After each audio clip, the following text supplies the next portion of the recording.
Hi viewers, welcome to our channel. Present మనతో పాటు దాము Balaji senior journalist ఉన్నారు. వారితో ఒకసారి మాట్లాడదాం. నమస్కారం సార్. నమస్తే. సార్, పల్నాడులో ఇద్దరు టీడీపీ నేతల్ని కత్తులతో నరికి మరీ చంపేశారు. నిన్న కూడా డిస్కస్ చేస్తాం. అయితే ఈ జంట హత్యల కేసుకు సంబంధించి ఇప్పుడు ఒక అప్డేట్ వచ్చిందని చెప్తున్నారు. అంటే ఎవరు చంపారు, ఎందుకు చంపారు అని చెప్పేసి తెలిసిపోయాని అంటున్నారు. మరి ఈ జంట హత్యల్ని ఎవరు చేశారు, ఎందుకు చేస్తారు, దాని కారణాలు ఏంటి? ఇది యాక్చువల్గా మనం చెప్పుకున్నాం. బట్ అప్పటికి మనకు పూర్తి సమాచారం లేదు. ఇప్పుడు పూర్తి సమాచారం అందింది. సో ఇదొక సంచలనం సృష్టించే జంట హత్యల కేసు. పల్నాడు ఏరియాలో జంట హత్యలు ఈ మధ్యకాలంలో ఎక్కువగా జరుగుతున్నాయి. ఈ సంవత్సరం మే 24వ తేదీ కూడా జవ్విశెట్టి వెంకటేశ్వర్లు, జవ్విశెట్టి కోటేశ్వర్లు ఇద్దరు ఈ జంట హత్యలు జరిగాయి. ఆ జంట హత్యల్లో పిన్నెల్లి రామకృష్ణారెడ్డి వాళ్ళ బ్రదర్స్ మీద కేసులు పెట్టి వాళ్ళని అరెస్టులు కూడా చేశారు. సో నిజానికి అప్పుడే వైసీపీ విమర్శించింది, అది తెలుగుదేశం వాళ్ళ మధ్యనే ఆధిపత్య పోరులో చంపుకుంటే మమ్మల్ని ఇరికిస్తున్నారు, రాష్ట్ర వ్యాప్తంగా కూడా ఇదే ట్రెండ్ జరుగుతుంది, తెలుగుదేశం వాళ్ళని చంపుకున్న చోట కూడా వైసీపీ వాళ్ళు చంపారని చెప్పి ఆ కేసుని మా మీద పెట్టేస్తున్నారు అనేది వాళ్ళు ఆరోపిస్తున్నారు. ఈ నేపథ్యంలో ఇప్పుడు మాచర్ల నియోజకవర్గంలో దుర్గి మండలంలో అడిగొప్పల గ్రామంలో మొన్న ఆదివారం జంట హత్యలు జరిగాయి. వీళ్ళిద్దరు కూడా బ్రదర్సు. కొత్త శ్రీరామమూర్తి, కొత్త హనుమంతు ఇద్దరు హత్యకు గురయ్యారు. ఇద్దరిది కూడా వైసీపీ వాళ్ళు చేయించారన్న వార్తలు కూడా వచ్చాయి. వైసీపీ వాళ్ళు భయపడుతున్నారు, చాలామంది అక్కడి నుంచి పారిపోయారు వైసీపీ వాళ్ళు, వాళ్ళ మీద కేసు వస్తుందని అనే నేపథ్యం ఉనింది. ఈ సందర్భంగా జిల్లా ఇన్ఛార్జి మంత్రి గొట్టిపాటి రవికుమార్ కూడా ఎస్పీతో మాట్లాడి దీన్ని సీరియస్గా తీసుకొని హంతకులు ఎంత వారైనా కూడా వదిలిపెట్టద్దని ఎస్పీ కృష్ణారావుకి చెప్పాడన్న వార్తలు కూడా వచ్చాయి. సో అట్లాగే అక్కడున్న ఎమ్మెల్యే బ్రహ్మారెడ్డి కూడా దీని మీద సీరియస్గా తీసుకున్నాడు. ఈ నేపథ్యంలో కారంపొడి సిఐ శ్రీనివాసరావు మీడియాకి విషయాలు చెప్పారు. సో ఎలా జరిగింది, ఎవరు చేశారు, ఎందుకు చేశారు అనే విషయాలు బయటకు వచ్చాయి. ముందుగా ఎలా జరిగిందని చూసుకున్నప్పుడు ఆదివారం రాత్రి అక్కడ ఊర్లో శ్రీ నిదానంపాటి లక్ష్మీ అమ్మవారి గుడి ఉంది. ఆ గుడి దగ్గర వాటర్ ప్లాంట్ ఉంది. ఆ వాటర్ ప్లాంట్ దగ్గర కొత్త శ్రీరామమూర్తి అని అబ్బాయి, అతనికి వయసు కూడా 33 ఏళ్ళే. సో అతన్ని వేట కొడవళ్లతో కొంతమంది వచ్చి నరికి వెళ్ళిపోయారు. దాని తర్వాత బొడ్రాయి దగ్గర హనుమంతు ఉన్నాడని తెలిసి హనుమంతు మీదకి వచ్చి అతన్ని రాడ్లతో కొట్టి అతన్ని కూడా చంపేసి వెళ్ళిపోయారు.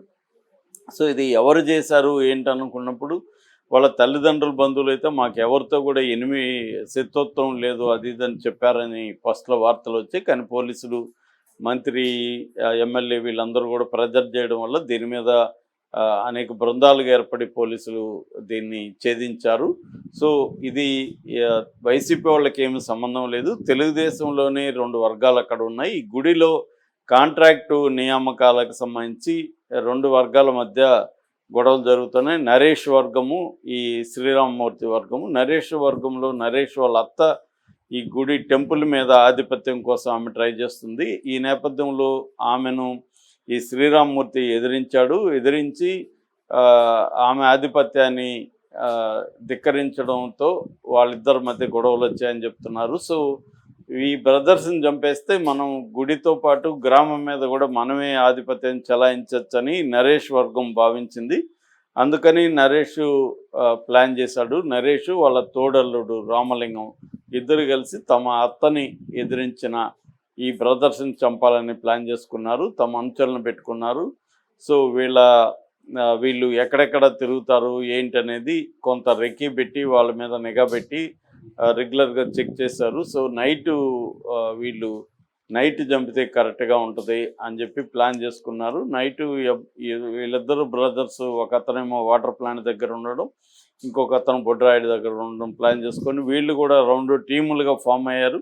నరేష్ వాళ్ళ తోడల్లుడు రామలింగం ఈ 2 టీములుగా ఫామ్ అయ్యి ఒక టీమేమో శ్రీరామమూర్తిని చంపితే ఇంకొక టీము వెళ్ళి హనుమంతుని చంపాలి. ఎందుకంటే ఒకరిని చంపినాక గ్యాప్ ఇస్తే ఆ గ్యాప్లో ఇంకొకరికి తెలుస్తుంది కాబట్టి వాడు పారిపోయే అవకాశం ఉంది. కాబట్టి ఇద్దరిని కూడా పెద్ద గ్యాప్ లేకుండా ఇక్కడొకరిని చంపేయాలనే ప్లాన్ చేసుకున్నారు. దాని ప్రకారమే 2 టీములుగా ఫామ్ అయ్యి చంపేశారు. మామూలుగా ఏంటంటే ప్రొఫెషనల్ కిల్లర్స్కి ఇంపల్సివ్ కిల్లర్స్కి తేడా ఉంటుంది. ప్రొఫెషనల్ కిల్లర్స్ ఏం చేస్తారంటే ప్లానింగ్ చాలా బాగుంటుంది. అంటే ముందుగా రెక్కి చేస్తారు, ఎలా చంపాలి, ఎక్కడ స్పాట్ ఎక్కడ అయితే బెటర్గా ఉంటుంది అక్కడ చంపేసిన తర్వాత రిట్రీట్ అంటారు. అంటే పారిపోయే రూట్ కూడా వాళ్ళు ప్లాన్ చేసుకుంటారు. ఎట్లా పారిపోవాలి, పారిపోయినాక ఎక్కడ షెల్టర్ తీసుకోవాలి, షెల్టర్ తీసుకున్నాక ఒకవేళ పోలీసులు అరెస్ట్ చేస్తే లాయర్ ఎవరు, ఇవన్నీ కూడా వాళ్ళు మొత్తం ప్లాన్ చేసుకుంటారు. ప్లాన్ చేసుకొని ఒక్కొక్కసారి తాము చంపిన వాళ్ళు కాకుండా వేరే వాళ్ళని సరెండర్ చేయించి వాళ్ళని జైలుకి పంపిస్తారు. అది కూడా జరుగుతుంది. చంపిన వాళ్ళు వేరే వాళ్ళు ఉంటారు, జైలుకి వెళ్ళే వాళ్ళు వేరే వాళ్ళు ఉంటారు. పోలీసులకి ఏం కావాలి, ఎవరినో ఒకరిని అరెస్ట్ చేసినట్టు వాళ్ళకు ఉండాలి కాబట్టి వీళ్ళు ముందుగానే పోలీసులతో కూడా మాట్లాడుకొని చేసుకుంటుంటారు అనమాట ప్రొఫెషనల్ కిల్లింగ్. ఇప్పుడు మనకి ఎట్లాగైతే రాయలసీమలో ఫ్యాక్షన్ ఉందో ఇక్కడ కూడా సేమ్ అలాంటి ఫ్యాక్షనే కనిపిస్తుంది. సో ఈ మాచర్ల పల్నాడు ఏరియా అంటారు. పల్నాడు ఏరియాలో ఇది దశాబ్దాల కాలం, ఇంకా చెప్పాలంటే శతాబ్దాల కాలంలో ఇక్కడ వెనకబడిన ప్రాంతం కావడం, కక్షల కార్పణ్యాలకి నిలయం కావడం. సో ఇక్కడ కూడా అదే పద్ధతిలో హత్యలు జరుగుతున్నాయి. ఇక్కడ విషయం ఏంటంటే ఈ ఫ్యాక్షన్ అనే దానికి పార్టీలు ఒక్కోసారి అతీతంగా ఉంటాయి, ఒక్కోసారి రెండు పార్టీల మధ్య ఉంటుంది, ఒక్కోసారి ఒక పార్టీలోనే రెండు ఫ్యాక్షన్స్ ఉంటాయి. చాలా చోట్ల ఒకే పార్టీలో రెండు వర్గాలు ఉండడం, ఆ రెండు వర్గాలు కూడా కొట్టుకొని హత్యలు చేసుకోవడం అనేది మనం అనేక సార్లు చూస్తుంటాం. ఇప్పుడు ఇక్కడ తెలుగుదేశంలోని వర్గమే తెలుగుదేశం వాళ్ళని చంపిందన్న వార్తనైతే పోలీసులు బయట పెట్టారు. దీంతో వైసీపీ వాళ్ళు కొంత ఊపిరి పీల్చుకున్నట్టుగా తెలుస్తుంది. ఎందుకంటే మామూలుగా ఇలాగా తెలుగుదేశం పీరియడ్లో తెలుగుదేశం కార్యకర్తలను చంపినప్పుడు అది ఎవరు చంపినా అక్కడున్న స్థానిక వైసీపీ నాయకుల్ని దాంట్లో ఇరికిచ్చి కేసులు పెడతారనేది వైసీపీ వాపోతుంది. ఇక్కడైతే మరి వాళ్ళ భయాలు ఏమీ ఇక్కడ నిజం కాలేదు. సో ఇక్కడ తెలుగుదేశంలో ఉన్న వర్గాన్ని అరెస్ట్ చేశారు. ఇప్పటి వరకు మనకు అందుతున్న సమాచారం ప్రకారం 11 మందిని అరెస్ట్ చేసి కోర్టుకు పెట్టారు. కోర్టు 14 రోజులు రిమాండ్కి పెట్టింది. దీనికి ఇంకేమైనా యాంగిల్స్ ఉన్నాయా అంటే వీళ్ళ అత్త రోల్ ఏంటి అవన్నీ కూడా పోలీసులు పరిశీలిస్తున్నారు.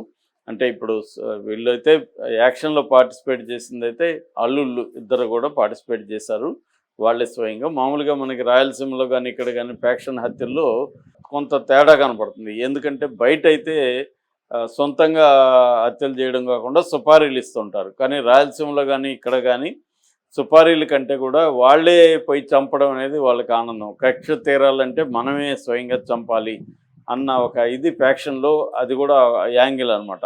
మామూలుగా బయట హత్యలు చూస్తే మనం వీళ్ళకి చేతికి మట్టి అంటకుండా ఒక సుపారీలు పెట్టి వాళ్ళకి డబ్బులు ఇచ్చి చంపిస్తూ ఉంటారు. నిన్న కూడా మనం చూసాం ఇక్కడ కరీంనగర్లో మామ అంటే నాన్న కోడలతో అఫేర్ పెట్టుకొని కొడుకుని చంపించిన ఇది సుపారీతోనే ఇచ్చాడు. నిజానికి ఆయన అనుకున్న కొడుకుని చంపేసి ఇంట్లో, కానీ ఇక్కడ అటువంటి వాతావరణం తక్కువ ఉంటుంది. సుపారీలు ఇవ్వడం అనేది బాగా పెరుగుతుంది ఈ మధ్యకాలంలో.